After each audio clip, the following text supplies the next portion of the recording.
Cek. Halo sobat nih, gas lagi dah jawaban. Ya langsung aja kita gaskan jawabannya. Langsung aja gaskan. Mereview sedikit dari part sebelumnya. Saat ini Zauvan dia membuat masalah di kediaman dari putra mahkota. Dia menghancurkan gerbang yang dimiliki oleh putra mahkota dan di sini dia pelangak-pelongok seolah-olah tidak terjadi apapun. Namun kedatangan dari Zauvan juga mengejutkan, menotis bagi Toba Liu Feng ketika dia melihat sosok yang tidak asing bagi dirinya, yaitu Jawaban. Begitu juga dengan adiknya. Lian Er nggak menyangka kalau ternyata dia menemukan Zauvan di tempat ini. Sedangkan untuk Zauvan sendiri, dia melihat kalau ternyata ada sosok yang tidak asing bagi dirinya, Toba Lian Er, gadis yang pernah ia temui 8 tahun lalu. Namun melihat sikap cuek yang diberikan oleh Zauvan membuat Lian Er sepertinya dia agak sedikit kecewa. Tapi untuk Zauvan, ya sudahlah, dia juga nggak peduli dengan ini semua. Di sini Zauvan dia kembali fokus untuk dapat mencari di mana gua Tiani berada, dan dia kembali bertanya kepada Pangeran ke-6 di mana tempat yang mereka bicarakan sebelumnya. Namun melihat Zauvan yang cuek dengan dirinya membuat Lian Er dia agak sedikit kecewa. Tapi dia juga tahu kalau ini memang sifat karakteristik yang dimiliki oleh Zauvan, justru malah membuatnya semakin tertarik dengan Zauvan. Dan dia juga berujar di dalam hati kalau setiap orang yang pernah bertemu dengan Zauvan, mereka pasti tidak akan mungkin dapat bisa melupakan Zauvan, pikir dari Lian Er. Namun melihat Lian Er yang sepertinya tertarik dengan Zauvan membuat putra mahkota yang melihatnya dia pun kesal. Dia pun muak dengan ini semua. Bagaimana mungkin gadis yang ia sukai justru malah menyukai orang lain, hingga membuat putra mahkota dia meminta kepada bawahannya untuk segera memanggil bala bantuan, memanggil para tetua untuk segera menyingkirkan Zauvan. Dan dia juga berniat untuk dapat tidak membiarkan Zauvan pergi dari tempat ini hidup-hidup, ucap dari putra mahkota. Namun di sini untuk Liu Feng ketika dia melihat Zauvan, dia pun merasa kalau sepertinya ada sedikit harapan untuk dapat menyelamatkan adik perempuannya, hingga membuat Liu Feng dia meminta kepada Zauvan untuk segera pergi dari tempat ini karena putra mahkota akan segera memanggil bala bantuan. Cepat Zauvan, pergilah selagi kau punya waktu, ucap dari Liu Feng yang meminta kepada Zauvan untuk pergi bersama dengan adiknya menyelamatkan adik perempuannya. Namun untuk Zauvan ketika dia melihat Liu Feng, dia berujar, "Oh, kau? Siapa dia?" ucap dari Zauvan yang membuat Liu Feng agak sedikit bingung. Tapi di sini Liu Feng belum aja dia noleh sedikit langsung dihajar oleh putra mahkota. Di sini putra mahkota dia pun kesal dengan Liu Feng yang berani-beraninya mengirimkan peringatan kepada Zauvan yang membuat Liu Feng dia dihajar kembali oleh putra mahkota. Namun melihat Liu Feng yang justru malah babak belur dihajar oleh putra mahkota membuat Zauvan dia tersenyum dan dia mengatakan kalau sepertinya bocah yang ada di depan itu adalah Liu Feng. Aku pernah bertemu dengan dirinya. Dulu dia bersikap belagak ketika pertempuran Kuantrong dan juga Tianyu, dan sekarang dia digebukin, ucap dari Zauvan. Bahkan saat ini aku hampir nggak bisa mengenali dirimu. Namun mendengar apa yang diucapkan oleh Zauvan membuat putra mahkota dia pun tertawa melihat Zauvan yang mengalak-alak Liu Feng yang saat ini dihajar oleh putra mahkota. Dan dia juga bertanya kepada Zauvan apakah Zauvan dia kesal dengan Liu Feng, apakah mereka memiliki dendam. Yang membuat Zauvan mengatakan kalau dirinya ya sebelumnya pernah berselisih dengan Liu Feng, tapi itu semua terjadi karena perang Tianyu dan juga Guanrong, dan mereka tidak memiliki dendam pribadi, ucap dari Zauvan. Sedangkan untuk Liu Feng dia pun merenggang kesakitan di samping dari adiknya. Namun di sini untuk Zauvan ya itu urusan mereka dan dia nggak peduli dengan itu semua, dan dia bertanya kepada Pangeran ke-6 mana keajaiban yang keucapkan sebelumnya, ucap dari Zauvan. Namun melihat Zauvan yang cuek nggak peduli dengan mereka membuat Liu Feng dia pun kesal dan dia meminta kepada Zauvan untuk segera pergi karena ini adalah tempat yang berbahaya untuk Zauvan. Dengan kemampuan yang dimiliki oleh Zauvan, kau tidak boleh lengah. Di sini banyak master yang kuat, ucap dari Liu Feng yang meminta kepada Zauvan untuk pergi. Dan dia juga lagi dan lagi dan lagi meminta kepada Zauvan untuk membawa adiknya, menyelamatkan adiknya dari tempat berbahaya seperti ini. Tapi lagi-lagi pula dia juga dihajar kembali oleh putra mahkota. Di sini putra mahkota dia kesal dengan Liu Feng yang lagi-lagi terus nih. Dan tadi ya udah, pokoknya lagi-lagi di sini putra mahkota dia kesal dengan Liu Feng yang terus membocorkan informasi kepada Zauvan karena dia memang saat ini memanggil bala bantuan. Namun melihat kakaknya yang terus dihajar oleh putra mahkota membuat Lian Er dia meminta kepada Zauvan untuk dapat menyelamatkan saudaranya, tapi Zauvan cuek.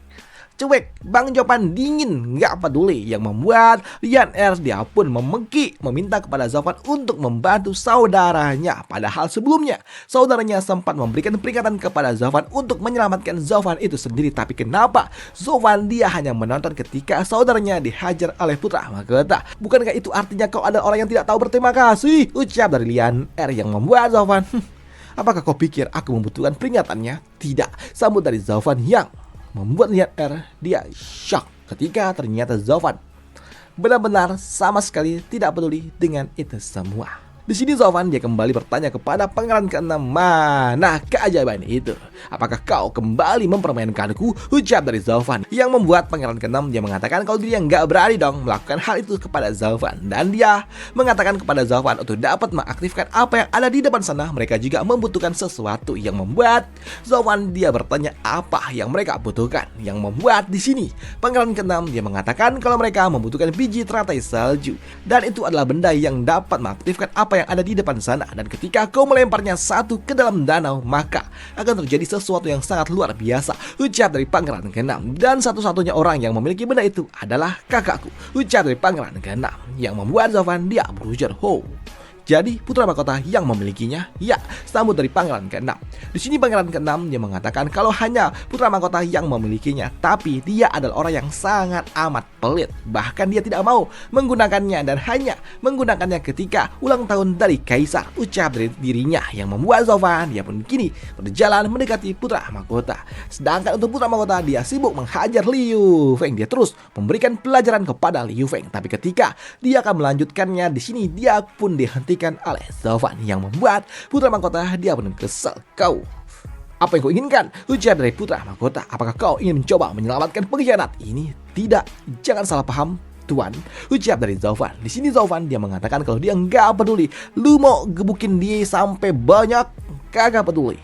Itu bukanlah urusanku, itu adalah urusan Quan Rong dan aku sama sekali tidak peduli. Ucap dari Zofan yang membuat putra mahkota dia berpikir kalau sepertinya Zofan ingin memohon ampun dari dirinya, tapi itu semua sudah terlambat. "Aku tidak peduli juga. Begitu para tetua datang maka kalian semua akan segera disingkirkan." Ucap dari putra mahkota yang membuat Zofan, aduh, si Tengi ini sepertinya tidak tahu akan situasinya. "Aku cuma membutuhkan biji teratai salju, serahkan. Biarkan aku melihat fenomena apa yang ada di depan sana." Ucap dari Zofan yang membuat putra mahkota dia agak sedikit bingung. Apa? Biji teratai salju? Mendengar Zofan ingin menyaksikan fenomena yang luar biasa membuatnya pun tertawa dan dia mengatakan, apakah kau pikir kau layak untuk dapat menyaksikan pesona luar biasa itu?" Ucap dari putra mahkota. Di sini putra mahkota dia mengatakan kalau itu adalah festival yang hanya bisa dilakukan dan dilihat oleh mereka para anggota keluarga kerajaan dan kau tidaklah layak. Langsung dihajar oleh Zofan. Palanya langsung dibenamkan ke bawah hingga membuat putra mahkota juga kaget ketika dia dihajar oleh Zofan. Namun melihat putra mahkota yang dihajar oleh Zofan membuat para penjaga ingin melakukan sebuah aksi, tapi di sini Zofan dia berujar, "Diam, jangan banyak tingkah atau aku singkirkan dia sekarang juga." Ucap dari Zofan yang membuat penjaga langsung kircep. Di sini Zofan dia pun bertanya mana biji teratai salju. Tapi di sini untuk putra mahkota dia masih aja tengi dan dia mengatakan kepada Zofan kalau Zofan jangan berani-beraninya mengganggu dirinya karena anak buahnya akan segera dihajar lagi oleh Zofan. Di sini Zofan dia kembali berujar, "Sekarang ini adalah kesempatan terakhirmu. Mana biji teratai salju?" Ucap dari Zofan yang membuat putra mahkota dia pun shock, keringat dingin. Dan untuk mereka, anggota keluarga Tobah, mereka juga kaget ketika Zofan melakukan hal gila kepada putra mahkota dari kerajaan Quan Rong. Dia diperlakukan dengan sangat-sangat lembut oleh Zofan, bahkan sampai giginya hilang. Waduh. Namun di sini untuk putra mahkota dia juga merasakan kalau dirinya nggak bisa melakukan apapun hingga membuat tangannya pun menunjuk ke arah sebuah bangunan sambari. Tubuhnya gemetar menunjuk ke arah bangunan yang ada di depan sana yang membuat Zofan dia pun berujar kalau sepertinya benda itu ada di ujung sana dan dia meminta kepada pangeran ke-6 untuk segera mengambil benda itu untuk dirinya. Sedangkan untuk Toba Liu Feng, dia pun kaget, dia pun takut dengan apa yang dilakukan oleh Zhao Fan. Dan dia mengatakan kalau Zhao Fan adalah hal yang gila karena dia berani-beraninya melukai anggota kerajaan. Dan itu adalah putra mahkota. Dan itu akan membuat Zhao Fan dia menjadi musuh dari seluruh kerajaan Quan Rong. Dan dia meminta kepada Zhao Fan untuk segera pergi dari tempat ini. Jika tidak, maka Zhao Fan dia nggak akan mungkin memiliki kesempatan untuk dapat pergi dari tempat ini. Ucap dari Liu Feng. Tapi untuk Zhao Fan, dia merasa kalau Liu Feng ini terlalu banyak bacot, bising amat. Berisik sekali. Ucap dari Zhao Fan yang gak peduli sebenarnya dengan peringatan-peringatan yang diberikan oleh Liu Feng. Karena untuk Quan Rong sendiri bukanlah tandingan dari Zhao Fan itu sendiri. Jadi dia gak peduli dengan itu semua. Dan dia merasa kalau mereka ini terlalu berisik. Udah itu aja untuk part kali ini. Dan sampai jumpa di part lanjutannya untuk jawaban. Dan sebenarnya gue udah take voice ini sebenarnya ini pakai mikrofon baru. Mikrofon dynamic gua yang baru. THR kemarin cair gua beli mic gitu. Maksud gua kan supaya gua punya suara itu lebih enak lah gitu dipakai, didengar gitu. Tapi nyatanya pas gua pakai suaranya kok aneh. Nggak aneh sih, suaranya agak lebih ngebass dan lebih deep lah, lebih dalam gitu. Untuk ASMR enak. Tapi untuk take voice ini suaranya kayak apa ya? Mendem sih nggak juga, ngebass tapi ini tipenya kan dynamic ya, jadi suaranya itu ini muncul harus dekat sama mic. Kalau jauh suaranya nggak kedengeran, kecil. Jadi repot. Jadi gua bingung sendiri. Jadi terpaksa gua take voice ulang pakai mikrofon lama yang cuma 100.000 ini. Gua beli mikrofon mahal ratusan tapi hampir sejuta, tapi malah gak kepake. Dan itu aja untuk part kali ini. Dan sampai jumpa di part lanjutannya. Bye, thank you. Halah, bye. Happy weekend untuk kita semua dan semangat untuk lebaran kedua. Dan untuk kalian yang tinggal di Riau atau di Sumatera, jangan pergi ke mall di lebaran kedua ataupun ketiga. Rame, buset, rame. Para saudagar sawit pada ke mall semua. Dan mereka pada naik pickup sama naik truk, tapi duitnya banyak coy, serius. Banyak. Apalagi sawit sekarang udah 3.000. Kemarin 3.600. Gila. Seton 3 juta sebulan itu bisa 2 kali panen, bisa dapat 4 ton 12 juta.